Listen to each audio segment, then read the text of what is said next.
Is your sewing room the same as mine? Hi, I'm Maria and I'm on Velo Sews, Sew Organised Style podcast, everything Frocktails on Instagram, as well as the social media for Sew Over 50, which I really love doing. I'm using a card which is called Sewing Room Bingo, and this is a really fun way to look at my organised mess in my sewing room because it's out of control, but this is the ideal way that I have worked in this sewing room for many years. So here's my horn cabinet, and it holds all three sewing machines: the Cover Pro sewing machine and the Overlocker machine. Many sewers talk about having the need to have their tools in a reachable place. So under the sewing machine, under my Overlocker, are threads, buttons, bias tape, machine sewing needles, hand sewing needles, and a couple of zippers. I have boxed fabric. Now they're in plastic boxes outside of my sewing room, so not in my sewing room. None of them are labelled. When I need to pop into them, I have to move the boxes around. So I shop my stash by using these boxes.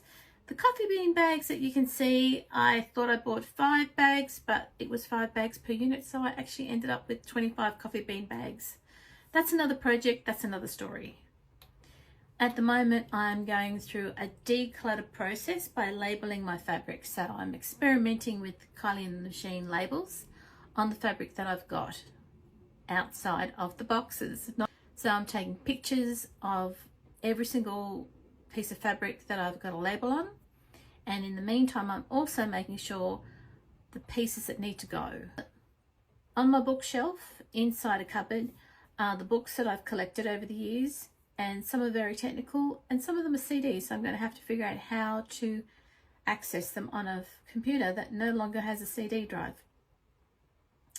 I've always had access to big 4 patterns, hence I've got quite a lot of paper patterns, which I actually prefer, not so much PDF patterns. The PDF patterns that I do have, I print them out and I buy AO, and they're stuck behind the door of my sewing room until I get to them. And again, I haven't actually labelled those on the outside, which I need to do. Then I've got some really pretty containers which are sitting next to where I sit in my machine, and they contain a whole lot of Prim products which I've acquired over the last 6 years.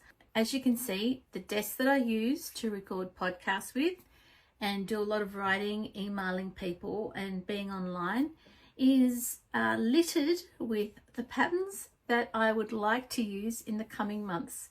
So hopefully, if you have a look at your bingo card, you can mark off a few that you've seen in my sewing room. Hopefully within the next 2 years, as I said, I'll have an aspirational sewing room. And thank you for watching.